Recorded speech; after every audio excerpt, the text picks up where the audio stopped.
Students, अब हम लोग स्टार्ट कर देते हैं topic VDA, that is virtual digital assets. मैंने अपनी बुक के अंदर जो हमारा नया एडिशन है, 10th एडिशन है, जो आपके मई 23 एंड नवंबर 23 एग्जाम्स के लिए रेलिवेंट है, उस 10th एडिशन में मैंने VDA से रिलेटेड पूरा एक अलग चैप्टर बना के दिया है। इसकी इम्पॉर्टेंस इतनी ज़्यादा है टॉपिक की कि मेरे को ये लगा कि भाई इसका एक अलग चैप्टर हो ज़्यादा अच्छा रहेगा। हालांकि मैंने देखा, सुना, पढ़ा, समझा कि इसको अलग अलग जगहों पे भी कवर अप किया जा सकता है, जैसे अदर सोर्सेज में भी कवर अप किया जा सकता है, गिफ्ट के टॉपिक में भी कवर किया जा सकता है, कैपिटल गेन्स और बिजनेस एंड प्रोफेशन में भी कवर किया जा सकता है। But then I found it better कि मैं इसका पूरा एक अलग चैप्टर बना दूँ VDA का, और इसी वजह से आप मेरे 10th एडिशन ऑफ बुक के अंदर आप चैप्टर नंबर 21 देखेंगे, that is related to taxation of VDAs। VDA का फुल फॉर्म है वर्चुअल डिजिटल एसेट्स। जब हम लोग VDA की बात करते हैं, वर्चुअल डिजिटल एसेट्स की बात करते हैं, तो आप में से कई सारे स्टूडेंट सोच रहे होंगे crypto currency. Now this is crypto currency is only one small part of VDA। इसके अलावा क्रिप्टो करेंसी के अलावा और भी बहुत सारी चीज़ें हैं जो VDA का पार्ट बनती हैं। उदाहरण के तौर पे अगर किसी के पास वेबसाइट है तो वो भी एक वर्चुअल डिजिटल एसेट है। इसी प्रकार से अगर वेबसाइट का डोमेन नेम है, जैसे अगर मैं अपनी बात करूं तो मेरा डोमेन नेम है cajohar.com, ये भी एक VDA है। टैक्सेबल होगा या नहीं होगा एक अलग बात है, वो एक बिल्कुल अलग एक मुद्दा है। उसके ऊपर वेबसाइट बनी हुई है तो वेबसाइट भी एक VDA की कैटेगरी में आ जाता है। इसी प्रकार से आप में से बहुत सारे स्टूडेंट्स ऐसे होंगे जो अलग अलग प्लेटफॉर्म्स यूज़ करते होंगे जहाँ पे आपको कुछ डिजिटल कॉइन्स मिलते होंगे। तो अगर आपको कोई डिजिटल कॉइन्स मिल रहे हैं जिसको यूज़ करके, अगर आप जैसे एक मोबाइल एप्लीकेशन आपने यूज़ करा होगा शायद, क्रेड, CRED, तो जो क्रेड है वो क्रेड यही काम करता है कि आप क्रेड के थ्रू अगर अपने यूटिलिटी बिल्स पे कर रहे हैं, क्रेडिट कार्ड के बिल्स पे कर रहे हैं, तो वो आपको क्रेड कॉइन्स देता है। आप उन क्रेड कॉइन्स को यूज़ करके फ्यूचर में कुछ गुड्स या कुछ सर्विसेज से रिलेटेड डिस्काउंट कूपन्स आप ले सकते हैं। तो क्या ये जो क्रेड कॉइन्स है, क्या ये क्रेड कॉइन्स भी VDA की कैटेगरी में आते हैं? Answer is yes. टैक्सेबल होंगे नहीं होंगे उसको एक अलग मुद्दा उसका हम लोग बनाएंगे। तो ये सब कुछ वर्चुअल डिजिटल एसेट्स हैं। तो वर्चुअल वर्ल्ड के अंदर आपके जो भी एसेट्स हैं जिनकी एक कुछ पर्टिकुलर वैल्यू है, जिनको आप कंसिडरेशन के तौर पे इस्तेमाल कर सकते हैं, जिनकी ओनरशिप को आप ट्रांसफर कर सकते हैं, उन सब के बारे में हम लोग यहाँ पे बात कर रहे हैं। एक और चीज आप लोगों ने शायद कभी सुनी होगी, नॉन फंजिबल टोकन्स, NFT जिसको हम लोग बोलते हैं, नॉन फंजिबल टोकन्स। फंजिबल क्या होता है? फंजिबल का मतलब होता है समथिंग विच इज, जैसे हम लोग कहते हैं कि tangible, something which is tangible is called as fungible, and something which is intangible is something what we call as non fungible. तो नॉन फंजिबल टोकन, अब नॉन फंजिबल टोकन में क्या आता है? देखिए, नॉन फंजिबल टोकन के अंदर कुछ ऐसी चीज़ें आती हैं जो किसी एक व्यक्ति विशेष से रिलेटेड उसकी कुछ मेमोरीज हों। मेमोरीज तो आप कहेंगे सर मेमोरी है तो वो याद रखने वाली कोई चीज़ है, सपने हैं, नहीं, उसकी बात नहीं कर रहे। Memories can be in terms of photographs, memories can be in terms of video clips, memories can be in terms of audio clips. तो ये सारी चीज़ें जो हैं ये भी नॉन फंजिबल नेचर की अगर हैं, इरिप्लेसेबल नेचर की हैं, तो उसको हम लोग बोलते हैं कि ये NFT है। आप ऐसे समझिए कि सचिन तेंदुलकर ने लगभग 24-25 साल इंटरनेशनल लेवल पे क्रिकेट मैचेस खेले। तो उस 24-25 सालों में सचिन तेंदुलकर की बहुत सारी फोटोग्राफ्स रही होंगी जो उनके प्रोफेशन लाइफ से रिलेटेड होगी, पर्सनल लाइफ से रिलेटेड होगी। मान लीजिए सचिन तेंदुलकर अपनी उन फोटोग्राफ्स में से कुछ फोटोग्राफ्स को बाहर निकाल के डिजिटल फॉर्म में कन्वर्ट करके उनको बेचना चाहे, तो क्या बेच सकता है? Answer is yes. क्या वो इरिप्लेसेबल है? Answer is yes. क्या वो नॉन फंजिबल है? Answer is yes. मैंने फंजिबल का मतलब बताया, which can be touch, which can be felt, that means जो टेंजिबल होते हैं। लेकिन फोटोग्राफ्स अगर डिजिटल फॉर्मेट में है तो आप उनको देख तो सकते हो लेकिन आप उनको छू नहीं सकते हो। तो इस वजह से बेसिकली वो आपके लिए नॉन फंजिबल या नॉन टेंजिबल बन जाती है। तो जो NFTs हैं वो भी VDAs की कैटेगरी में आएंगे। लेकिन अब जब हमने वीडियोस की डिस्कशन करनी है तो वीडियोस में हमने ये पढ़ना है कि फॉर आर इनकम टैक्स का subject what is VDA, video को कैसे डिफाइन करा है, तो डेफिनेशन हम लोग पढ़ेंगे। वीडियो अगर ट्रांसफर हो सकता है तो क्या होगा, ट्रांसफर नहीं हो सकता है तो क्या होगा, ट्रांसफर होने पर जो प्रॉफिट है वो प्रॉफिट कैसे कैलकुलेट करना है, उस प्रॉफिट को कौन से हेड में टैक्सेबल करना है, क्या कैपिटल के गेन के हेड में टैक्सेबल करें या बिजनेस एंड प्रोफेशन में टैक्सेबल करें या अदर सोर्सेज में टैक्सेबल करें फॉर दैट मैटर, और फिर उसके ऊपर जो प्रॉफिट है उसके ऊपर टैक्स रेट क्या होगा, ये सारी बातें हम लोगों ने यहाँ पे डिस्कस करनी है। Not to forget the section 194S that has been introduced as a TDS on the transaction of VDA, हमने वो भी डिस्कस करना है इस सेशन के अंदर। तो आइए जल्दी से हम लोग ये वाला सेशन अपना स्टार्ट करते हैं। The topic is taxation of virtual digital assets VDA, chapter number 21। मैं पूरा चैप्टर VDA का आपको करवा रहा हूं। देखिए मैं इंट्रोडक्शन स्टार्ट कर रहा हूं। देखिए जो VDA की कहानी है वो कहाँ से आई। मैं अगर अपनी बात करूं, मैंने सबसे पहले जब बिटकॉइन के बारे में सुना तो दैट वाज समवेयर अराउंड 2012 के आसपास की बात है, जब मैंने बिटकॉइन के बारे में सुना, एक वर्चुअल कॉइन के बारे में हम सुना और उसके अंदर थोड़ा सा हम लोगों ने इन्वेस्टमेंट भी करा। दो वो बहुत ज़्यादा टाइम तक हमने होल्ड नहीं करा, उसको बेच के कुछ प्रॉफिट मेकिंग करी एंड सो ऑन।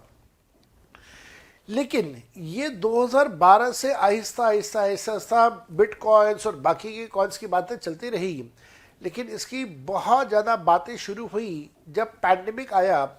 फरवरी 2020 में जब लॉकडाउन हुआ, लोग जब घरों में बैठ गए, तब लोगों को लगा कि यार हम लोग क्यों ना कहीं पे पैसा इन्वेस्ट करके कुछ पैसे को कमाने की या पैसे बढ़ाने के बारे में सोचें। तो इन्वेस्टमेंट्स के तौर पे एक स्टॉक मार्केट की बात आई, क्योंकि वो उसमें ऑनलाइन हो रहा था, और साथ साथ में क्रिप्टो करेंसीज के बारे में भी ये बात आई।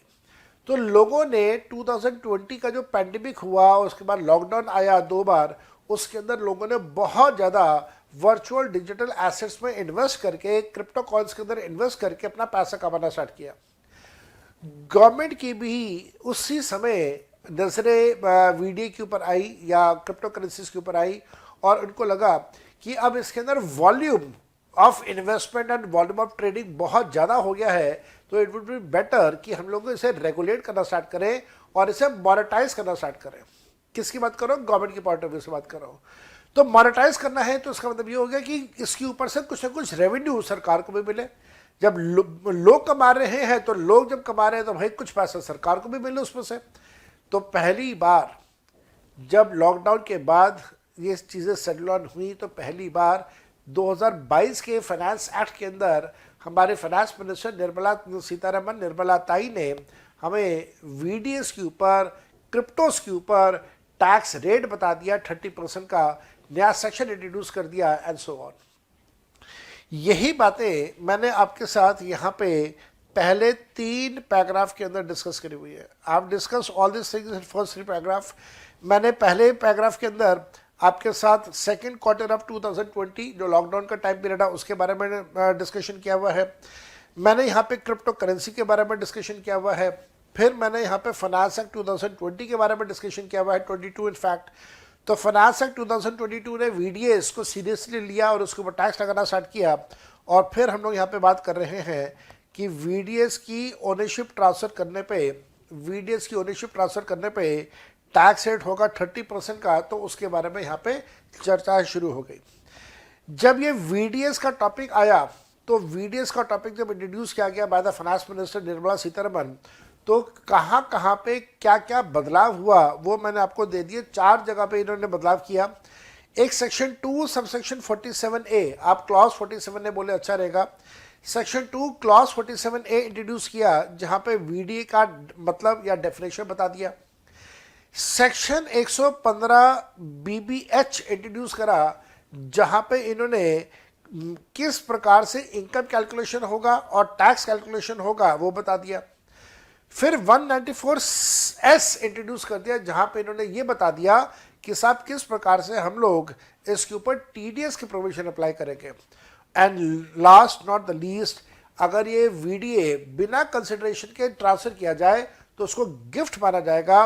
सेक्शन 56 सबसेक्शन 2 क्लॉज 10 के प्रोविजन भी उसके ऊपर लगा दिए। पहला सेक्शन से स्टार्ट कर रहा हूं मैं, सेक्शन 2 सबसेक्शन 47A, जहां पे इन्होंने वर्चुअल डिजिटल एसेट्स वीडीएस की डेफिनेशन दिया है। ध्यान रखिएगा, एक कॉलम के अंदर मैंने डेफिनेशन डिस्कस करी है और उस डेफिनेशन से मेरे को क्या बातें समझ आई मैंने उसकी अंडरस्टैंडिंग आपको दूसरे कॉलम के अंदर लिख के दिया है। स्टार्ट करते हैं।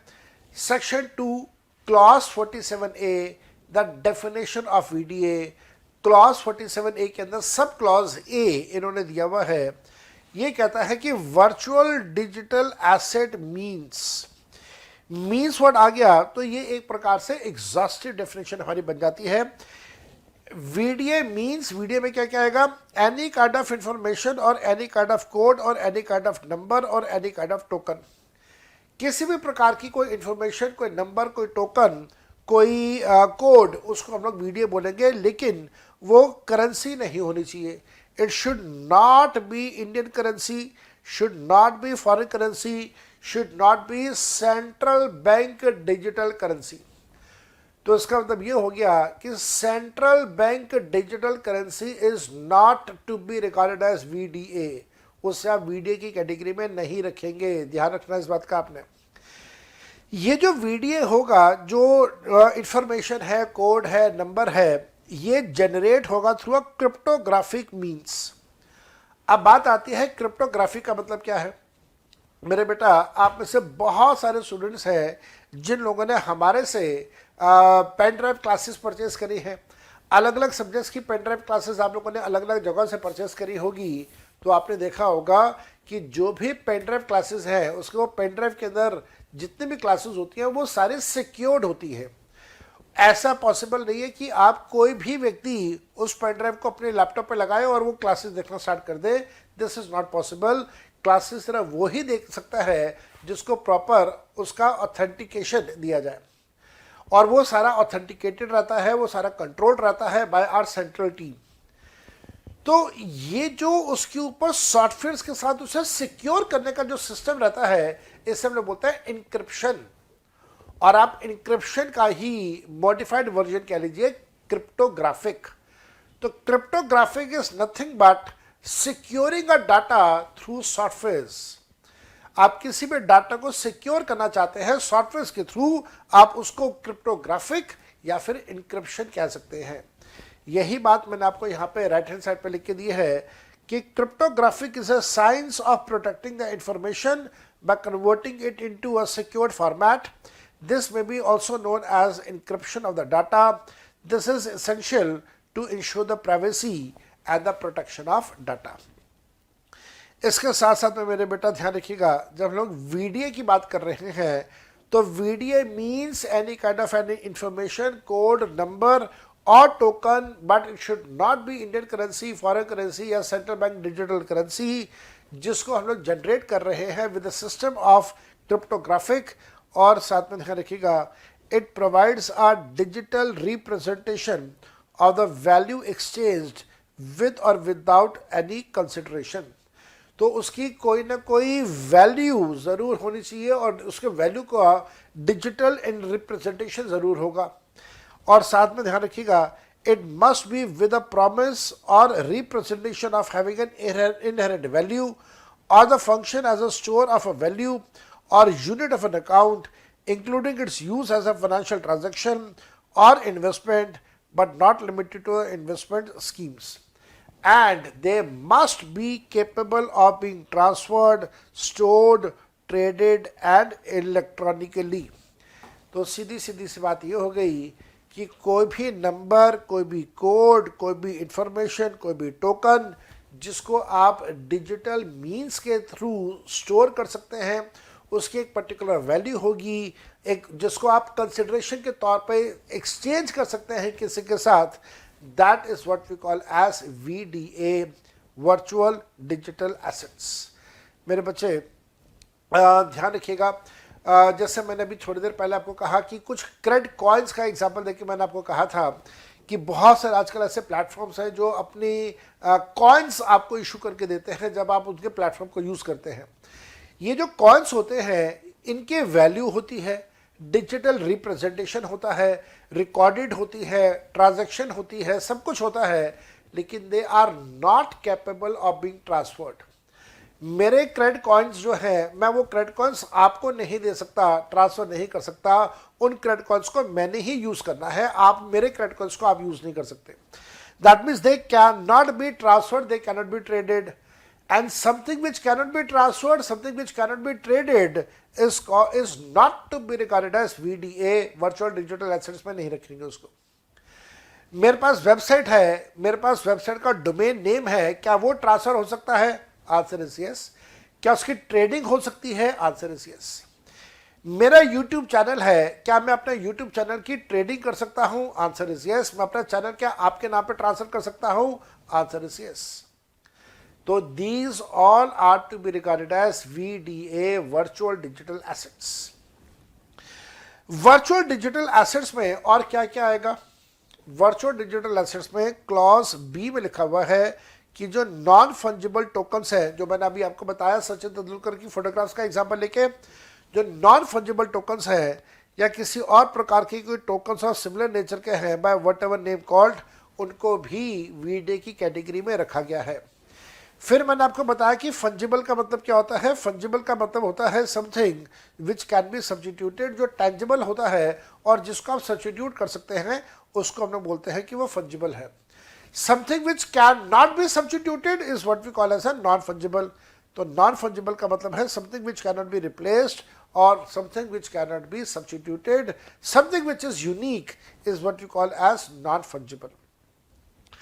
बाकी नॉन फंजिबल से रिलेटेड मैंने आपको सारी बातें लिख के दी हैं, और साथ साथ में ध्यान रखिएगा, not all type of NFTs are VDAs, but only those NFTs which are notified by the government will be regarded as VDA।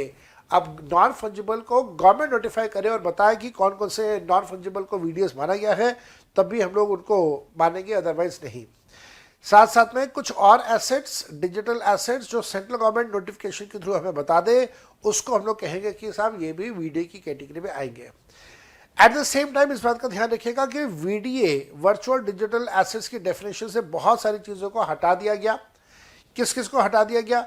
Indian currency is not a VDA, virtual digital asset. Foreign currency is not a virtual digital asset. और साथ साथ में आपको पता है फरवरी के दिसंबर के month में, दिसंबर 2022 में हमारे रिजर्व बैंक ऑफ इंडिया ने CBDC इंट्रोड्यूस किया था, central bank digital currency introduce किया था। तो जो सेंट्रल बैंक डिजिटल करेंसी है, even that is not to be regarded as VDA, उसको भी VDA की कैटेगरी में हम लोग नहीं रखेंगे। अब बात आती है साहब, क्या जो क्रिप्टो करेंसीज होती हैं, नाम तो है क्रिप्टो करेंसी, करेंसी है, तो क्या एक्चुअल में वो करेंसी है? गवर्नमेंट ने कहा नहीं, crypto currencies are not currencies whether they are Indian और फॉरेन। क्रिप्टो करेंसीज को हम लोग करेंसीज नहीं मानेंगे, क्रिप्टो करेंसीज को हम लोग VDA की कैटेगरी में रखेंगे। They are in the definition of VDA।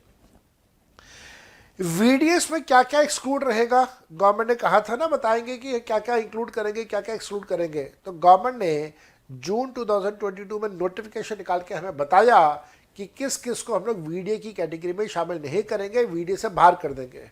क्या क्या है? बी वेरी वेरी केयरफुल, किस किस के बारे में बात हो रही है?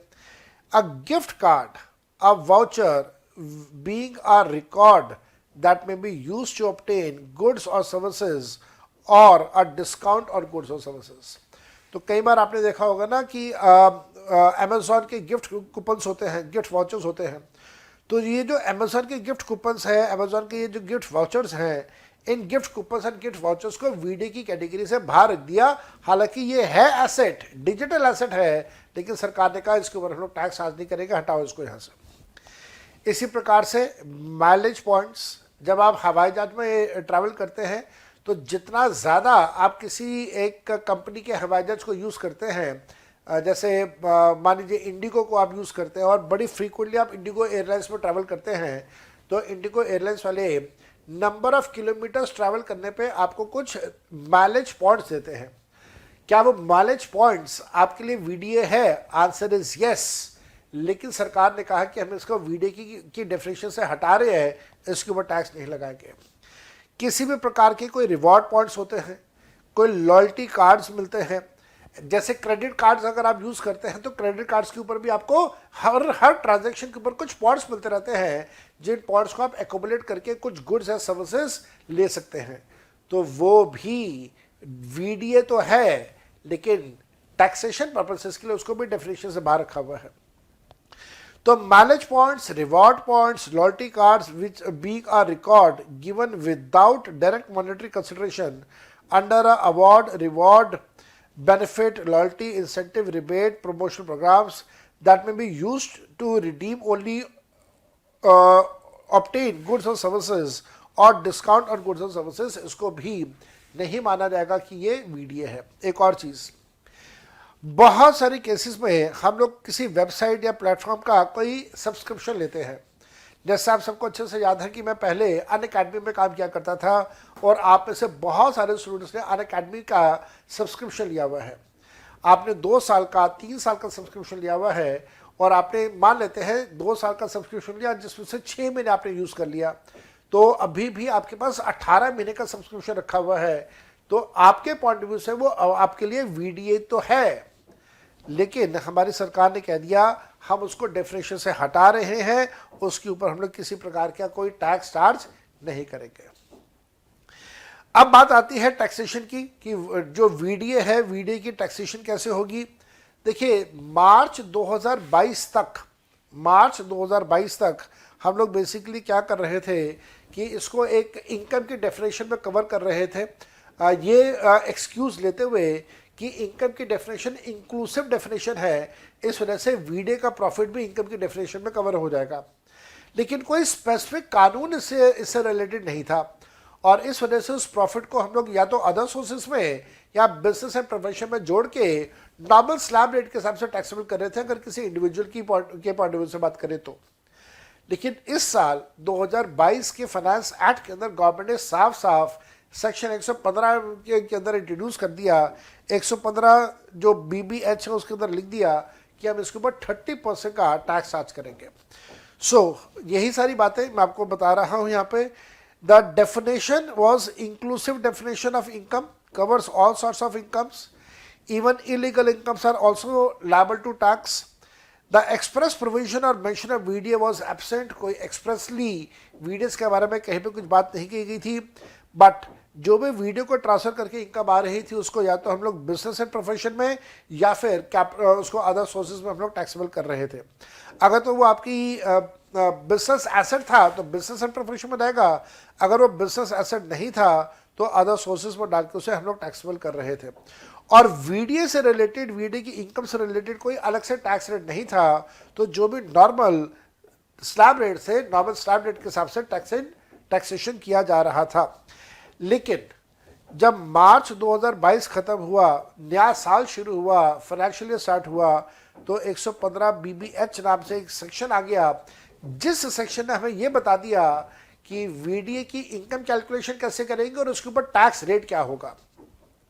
तो वीडीए की इनकम कैलकुलेशन और उसके टैक्स रेट से रिलेटेड सेक्शन 115 BBH ये कहता है, on the income earned on the transfer of VDA the income will be taxable at the rate of 30%. While calculating income from the transfer of VDA, अब देखो income calculation कैसे होगी। Income के ऊपर tax 30% का लगेगा, ठीक है, लेकिन वो इनकम कैलकुलेट कैसे होगी। सरकार ने कहा कि कॉस्ट ऑफ एक्विजिशन जो भी है, वीडीए को खरीदने का, परचेज करने का जो कॉस्ट है उसको हम लोग लेस करेंगे, लेकिन कॉस्ट को लेस करने के बाद किसी और प्रकार का कोई और खर्चा लेस करना अलाउ नहीं किया जाएगा। उदाहरण के तौर पे यहाँ पे लिखा है, following expenses shall not be allowed to be reduce, ये खर्चे लेस नहीं होंगे। कौन कौन से खर्चा? किसी भी प्रकार का कोई भी खर्चा, कोई भी अलाउंस या कोई भी एक्सपेंडिचर लेस नहीं होगा। किसी भी प्रकार का लॉस हम लोग लेस नहीं करेंगे। Loss on the transfer of VDA is neither allowed to be set off nor it is allowed to be carry forwarded. ना तो कोई खर्चा लेस होगा, ना कोई डिडक्शन मिलेगा, ना कुछ और ना ही इसका लॉस आप कहीं और से सेटअप कर पाओगे।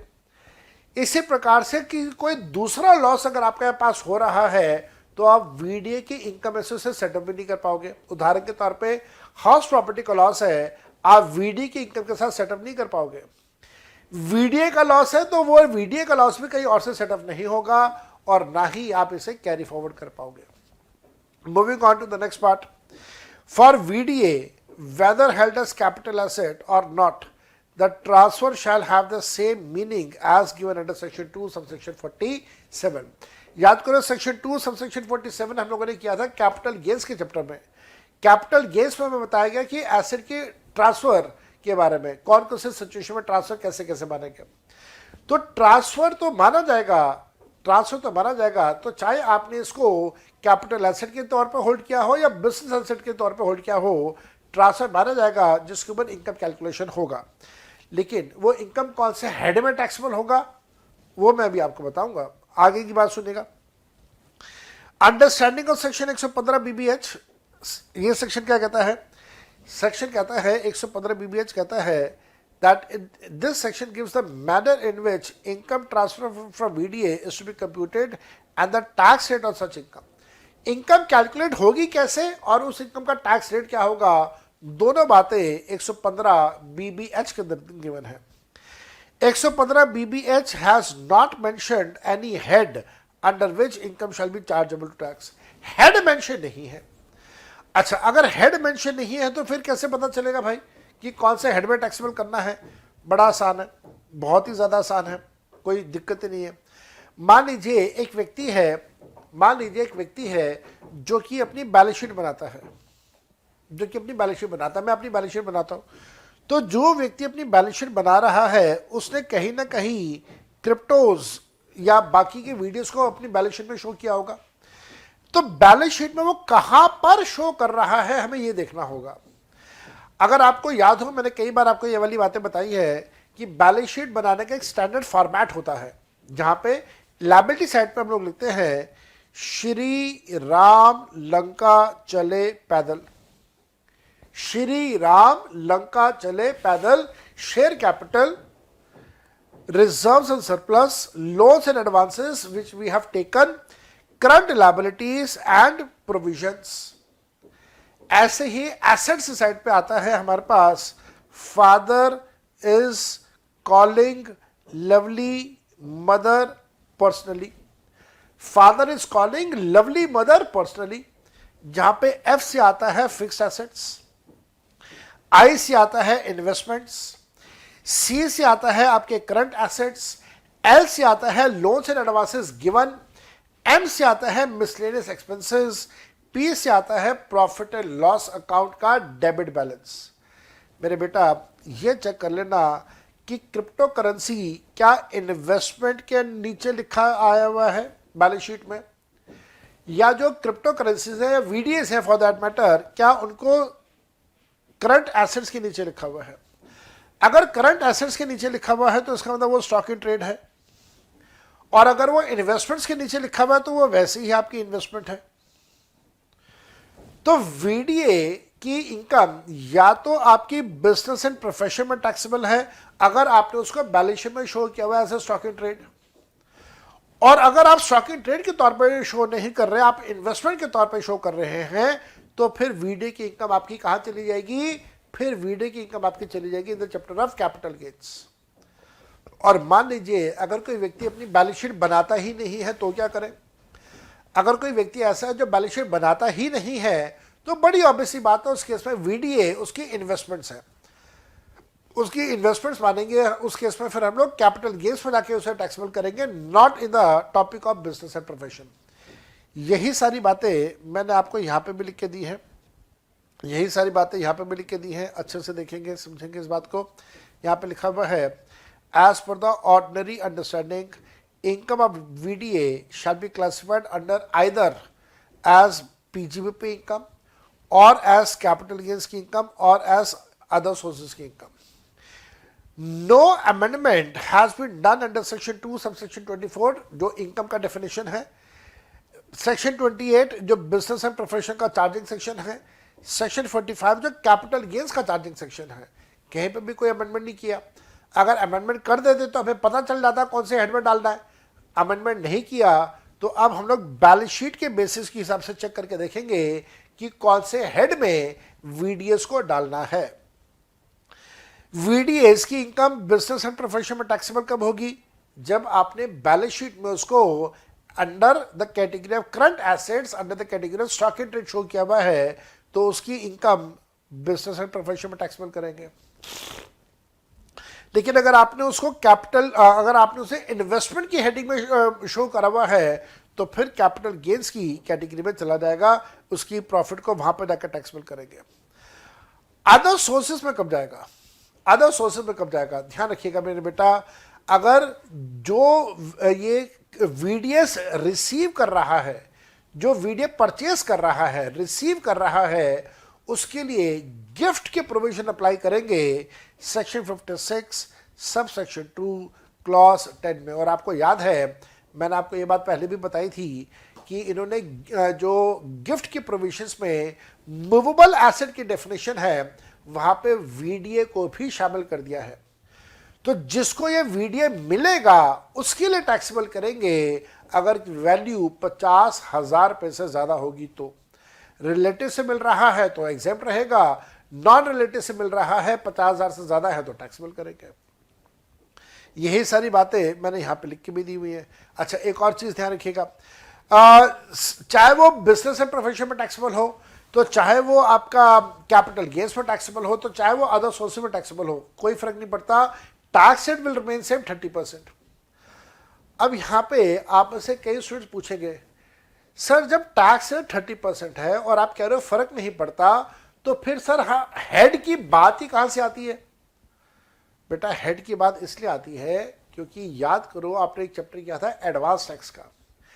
एडवांस टैक्स में हम लोगों ने कंसेप्ट किया था कि अगर आप अपनी इनकम को प्रॉपर तरीके से डिटरमिन नहीं कर पा रहे हो, तो उस केस में आपके ऊपर सेक्शन 234C का इंटरेस्ट लगता है, इंस्टॉलमेंट्स वाला। लेकिन उसका एक्सेप्शन केस है। मान लीजिए आपकी कैपिटल गेन्स की इनकम है और आप कैपिटल गेन्स की इनकम को प्रॉपरली डिटरमिन नहीं कर पा रहे या एस्टिमेट नहीं कर पा रहे, तो कैपिटल गेन्स की इनकम के केस में 234C का इंटरेस्ट कैलकुलेट नहीं होता, कमाने के बाद होता है, एस्टिमेशन बेसिस पर नहीं होता। तो अगर वीडी की इनकम को हम लोग बिजनेस एंड प्रोफेशन में डाल रहे हैं, तो वहां पे 234C का इंटरेस्ट कैलकुलेट करना पड़ेगा एस्टिमेटेड बेसिस पे। लेकिन अगर उसे कैपिटल गेन्स की कैटेगरी में डाल रहे हैं तो 234C का इंटरेस्ट कैलकुलेट नहीं होगा ऑन एस्टिमेटेड बेसिस। बस इतना ही फर्क पड़ेगा, इसके अलावा और कोई फर्क नहीं पड़ेगा इन केस ऑफ हेड्स, चाहे वो कैपिटल गेन में डाल दो या बिजनेस एंड प्रोफेशन में डाल दो। यही बात मैंने आपको पॉइंट नंबर जी में लिख के दी है। इसके साथ साथ में मेरे बच्चे ध्यान रखिएगा, मैंने आपको पॉइंट नंबर एच के अंदर 115 BBH की एक्चुअल में इनकम कैलकुलेशन कैसे होगी, वो उसका एक टेबलर फॉर्म मैंने आपको दे दिया। Full value consideration, that means जो सेल प्राइस है वो आपके लिए आएगा, और उसमें से कॉस्ट ऑफ एक्विजिशन को लेस करना अलाउ करेंगे। अगर कैपिटल गेन्स है और 3 साल से ज़्यादा का टाइम पीरियड है तो इंडेक्सेशन का सिस्टम अप्लाई नहीं होगा, 3 साल से कम पे भी नहीं होगा, 3 साल से ज़्यादा में भी इंडेक्सेशन का सिस्टम आपने अप्लाई नहीं करना है। इम्प्रूवमेंट का सिस्टम अप्लाई नहीं होगा, इम्प्रूवमेंट नहीं लिया जाएगा, किसी प्रकार के एक्सपेंसेस को लेस नहीं करेंगे, किसी प्रकार का लॉस सेटअप नहीं करेंगे, ब्रॉड फॉरवर्ड लॉस सेटअप नहीं करेंगे, डेप्रिसिएशन नहीं मिलेगा। सेक्शन 54 की सीरीज में जो एग्जेम्पशंस आता है वो नहीं मिलेगा, 80C से लेके 80U का जो डिडक्शंस आते हैं वो भी नहीं मिलेंगे। तो सीधी सी बात, sale price minus purchase price is the income, on that income the rate will be, the rate of tax will be 30%। It's as simple as that. यही बात यहां पे लिख के दी है, the tax rate, tax on capital gains income or the business income shall be calculated at the rate of 30% plus surcharge plus health education cess. No basic exemption limit will be allowed. जो 2.5 लाख 3 लाख 5 लाख की एग्जामेशन limits आती है वो allow नहीं करेंगे। Deficiency को transfer करते हैं, याद है कैपिटल गेन्स में हम लोग क्या करते हैं, डेफिशिएंसी का अमाउंट ट्रांसफर करते हैं नॉर्मल इनकम को पूरा करने के लिए। वो वाला डेफिशिएंसी का पैसा आप कैपिटल गेन्स और वीडीए से ट्रांसफर नहीं कर सकते, लेकिन हाँ 87A का रिबेट मिलेगा, 87A का रिबेट मिलेगा, क्योंकि कोई स्पेसिफिक डिस अलाउंस नहीं है, इस वजह से 87A का रिबेट हम लोग देंगे। Transfer of VDA for consideration, अगर आप वीडीएस को ट्रांसफर कर रहे हैं, बेच रहे हैं वीडीएस को, उसके बदले में आपको कंसिडरेशन मिल रहा है, तो आपकी इनकम को हम लोग टैक्सेबल करेंगे either as business and profession और it will be taxable as capital gains. लेकिन मान लीजिए अगर आपका कोई कंसिडरेशन इन्वॉल्व नहीं है तो देने वाले के लिए कुछ भी टैक्सेबल नहीं होगा, जिसको वीडियो मिलेगा उसके लिए अदर सोर्सेज के चैप्टर में जाकर टैक्सेबल करेंगे। अगर वीडियो आपके गुम जाते हैं या डिस्ट्रॉयड है, लॉस्ट है, स्टोलन है, तो उस केस में आपके लॉसेस का कोई ट्रीटमेंट नहीं होगा, आपके लॉसेस का कोई ट्रीटमेंट नहीं होगा। वो लॉस ना तो सेट ऑफ होगा, ना वो लॉस आप कैरी फॉरवर्ड कर सकते हैं। मान लीजिए कोई वीडीए एम्प्लॉयर अपने एम्प्लॉय को गिफ्ट में दे रहा हो, तो अगर गिफ्ट में दे रहा हो तो 5,000 रुपये वाला प्रोविजन अप्लाई कर देना। काइंड में होगा तो 5,000 रुपये वाला प्रोविजन, मॉनेटरी होगा तो फुली टैक्सेबल है। तो वो एम्प्लॉयर एम्प्लॉय रिलेशनशिप में जो हम लोगों ने पढ़ा वो सब कुछ एज इट इज अप्लाई हो जाता है। और मान लीजिए अगर फ्री ऑफ कॉस्ट दिया है तो फिर वो गिफ्ट के प्रोविजन में आते हैं, gift by the employer to the employee, 5,000 रुपये वाली लिमिट वहाँ पे अप्लाई हो जाती है। लेकिन मान लीजिए अगर उसको बेचा गया है, फ्री ऑफ कॉस्ट नहीं दिया, गिफ्ट नहीं दिया, बेचा गया है, तो अगर बेचा गया है तो फिर आप कंसिडरेशन को चेक कर लेना, मार्केट वैल्यू के साथ जो डिफरेंस अमाउंट है वो प्रॉफिट है एम्प्लॉयर का, और एम्प्लॉयर उसके ऊपर 30% का टैक्स पे करेगा। अगर वीडीए विदाउट कंसिडरेशन दिया गया है या इनएडिक्वेट कंसिडरेशन के लिए दिया गया है, तो जिसको मिल रहा होगा उसके लिए गिफ्ट के प्रोविजन अप्लाई होंगे। और ध्यान रखिएगा मूवेबल एसेट्स की कैटेगरी में वर्चुअल डिजिटल एसेट्स को रखा गया, 50,000 रुपये वाला पॉइंट अप्लाई होगा। वैल्यू 50,000 से कम तो सारा का सारा एग्जेम्प्ट, वैल्यू 50,000 से ज़्यादा तो सारा का सारा टैक्सेबल हो जाएगा, सारा का सारा टैक्सेबल हो जाएगा। रिलेटिव से मिलेगा तो एग्जेम्प्ट रहेगा, नॉन रिलेटिव से मिलेगा तो टैक्सेबल हो जाएगा। ये सारी बातें जो मैंने आप लोगों के साथ डिस्कस कर दी। अब आती है सबसे ज़रूरी बात, जो वीडीए है उस वीडीए के ऊपर 194S का टीडीएस के प्रोविजंस भी लागू होंगे, एप्लीकेबल होंगे। टीडीएस के प्रोविजंस में आप सबको अच्छे से याद है, हम लोगों ने कुछ बातें बार बार रिपीट करी हैं, जैसे पेयर कौन होगा। पेयर का मतलब है जो पैसा दे रहा है, पेयर का मतलब है जो पैसा दे रहा है वो टीडीएस काटेगा। पैसा कौन देगा? पैसा देगा बायर। जब कभी भी वीडीएस बेचे जाएंगे, खरीदे जाएंगे, तो जो खरीदने वाला व्यक्ति है वो पैसा देगा और उसी व्यक्ति ने टीडीएस भी काटना है। तो चाहे वो रेसिडेंट हो या वो नॉन रेसिडेंट हो, अगर वो पैसा पे कर रहा है वीडीएस की ट्रांसफर होने पे, तो फिर वो टीडीएस काटेगा। कौन काटेगा? बायर काटेगा। जो भी बायर होगा वो टीडीएस काटेगा। कुछ और इन्फॉर्मेशन मैंने आपको इसके नीचे दी हुई है, आप उस इन्फॉर्मेशन को यहाँ से स्ट्राइक ऑफ करना चाहो स्ट्राइक ऑफ कर सकते हो। Something which is not very relevant for the students from the examination point of view. पेई कौन होगा? किसकी इनकम में से काटा जाएगा टीडीएस? जो भी रेसिडेंट पर्सन, जो भी सेलर है, उसकी इनकम के ऊपर से आपने टीडीएस काटना है। इनकम का मतलब क्या है साहब? इनकम का मतलब है the sale consideration. The sale consideration, जितने का बेचा गया, प्रॉफिट के ऊपर नहीं, जितने का बेचा गया, द सेल कंसिडरेशन, उसके ऊपर टीडीएस कटेगा। और ये ध्यान रखिएगा, अगर काइंड में है तो अगर जो कंसिडरेशन दिया जा रहा है, जो बायर कंसिडरेशन दे रहा है, अगर वो काइंड में दे रहा है तो टीडीएस कैसे होगा? बिल्कुल वैसे ही होगा जैसे मैंने आपके साथ डिस्कस किया था 194R में।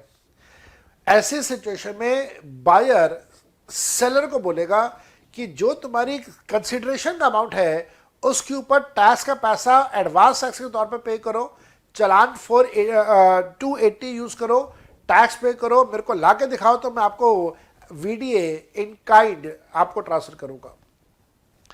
अगर कैश में है तो फिर टीडीएस काटो और टीडीएस काट के बाकी का कैश दे दो। तो वो सारे प्रोविजन एज इट इज है। रेट ऑफ टीडीएस क्या होगा? रेट ऑफ टीडीएस होगा 1% का, 1% का टीडीएस का रेट है। लेकिन अगर पैन सबमिट नहीं किया है तो फिर 20% का टीडीएस का रेट है। और साथ साथ में आपको याद है हम लोगों ने किया था, अगर आईटीआर आप फाइल नहीं कर रहे, कोई स्पेसिफिक पर्सन है, स्पेसिफिक पर्सन का कंसेप्ट अभी थोड़ी देर पहले मैंने आपको करवाया था, जहाँ पे ये डिस्कस किया था हम लोगों ने कि पहले लगातार 3 साल की आईटीआर का कंसेप्ट था, लेकिन अब इस साल पिछले साल की आईटीआर का कंसेप्ट आ गया।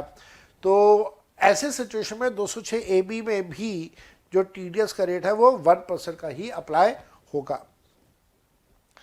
देन जो टाइम है वो टाइम टीडीएस कब काटना है, TDS will be done at the time of credit to the account और making the payment whichever is earlier, जो नॉर्मली चलता आ रहा है वो सब कुछ। लेकिन हाँ, एक ज़रूरी पॉइंट ये है कि टीडीएस कब नहीं होगा, उसकी मॉनेटरी एग्जेम्पशंस क्या है, वो हम लोगों ने यहाँ पे डिस्कस करना है। मॉनेटरी एग्जेम्पशंस क्या है? मान लीजिए अगर कोई इंडिविजुअल है, कोई हिंदू अनडिवाइडेड फैमिली है जो कि खरीद रहा है, बायर है और वो उसने पैसा देना है, और वो इंडिविजुअल और एचयूएफ अगर बिजनेस एंड प्रोफेशन की कैटेगरी में कवर नहीं होता, मतलब बायर जो पैसा दे रहा है, जो बायर है, अगर वो बिजनेस एंड प्रोफेशन एक्टिविटी नहीं करता है तो फिर 50,000 रुपये तक के अमाउंट के ऊपर टीडीएस नहीं होगा।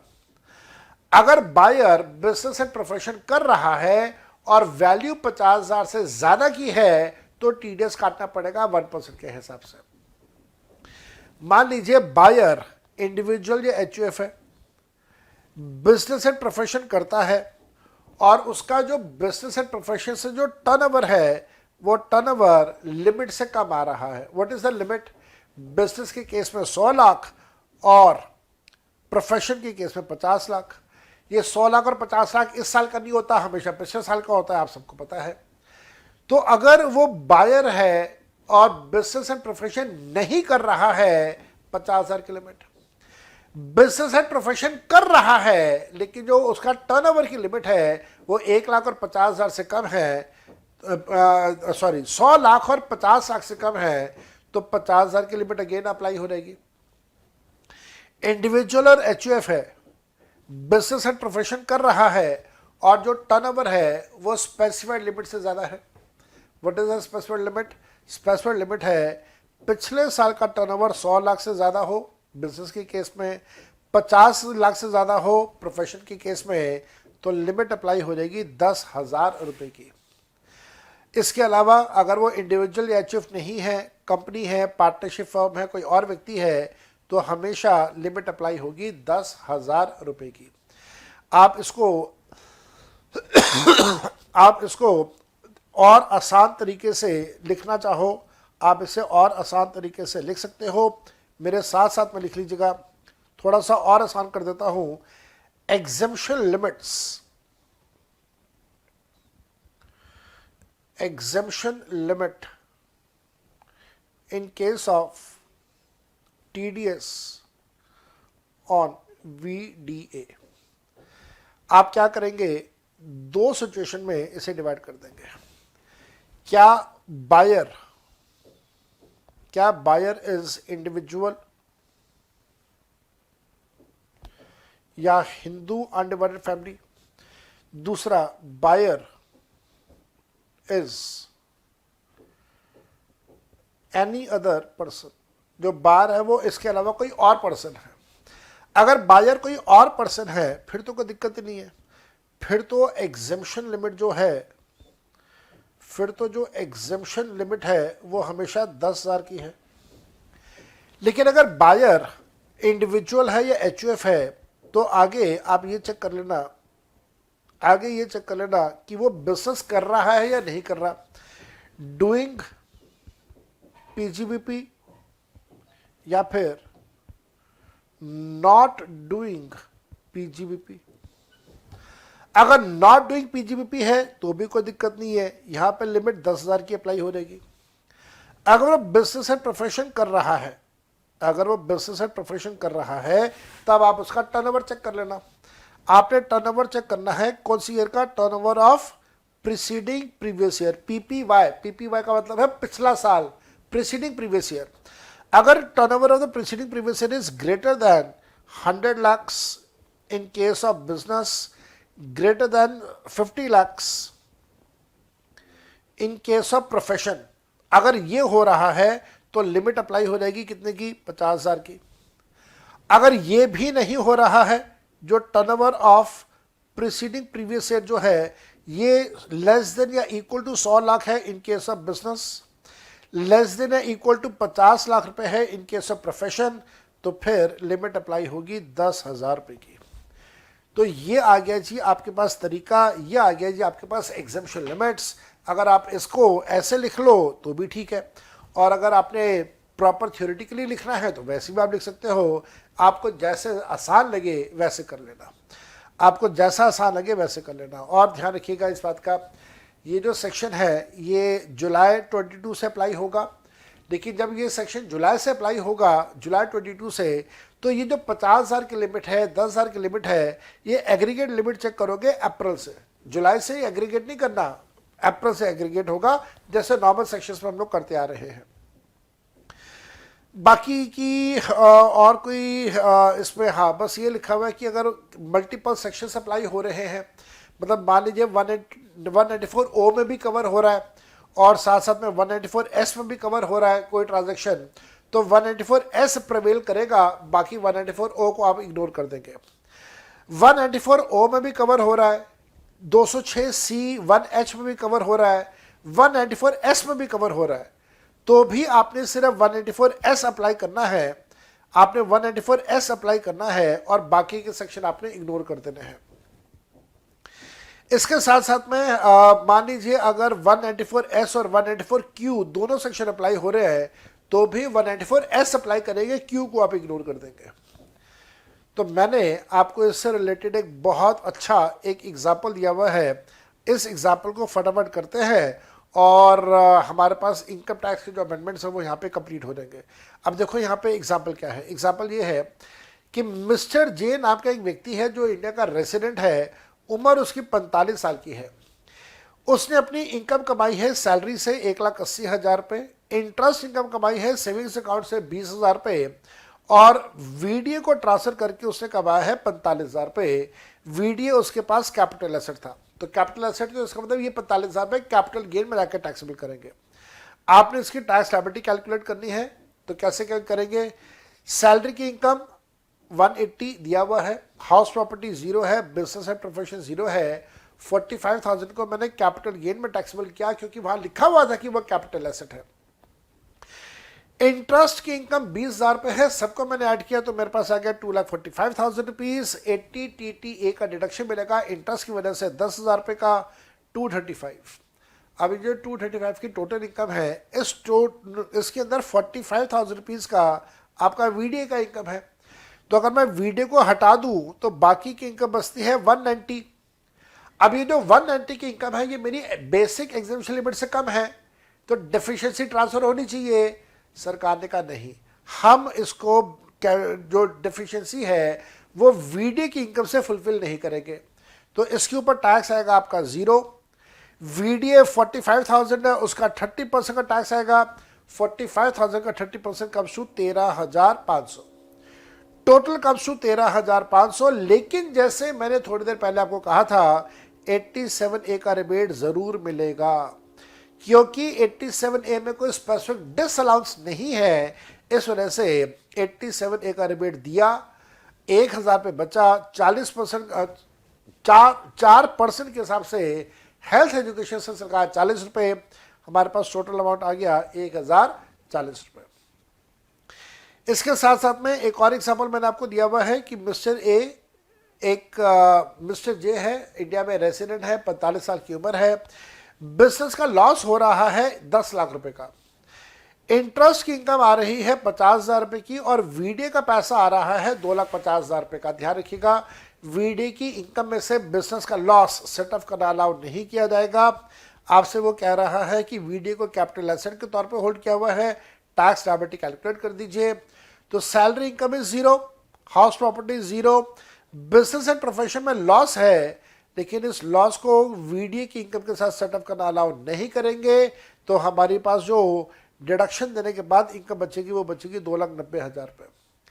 इस 2,90,000 के अंदर 2.5 लाख रुपए का वीडीए का प्रॉफिट है और 40,000 रुपये की आपकी नॉर्मल इनकम है, जो कि डेफिशिएंसी की कैटेगरी में आ रहा है, लेकिन डेफिशिएंसी को वीडीए से फुलफिल करते नहीं है, तो 40,000 के ऊपर टैक्स जीरो, 2.5 लाख का 30% 75,000।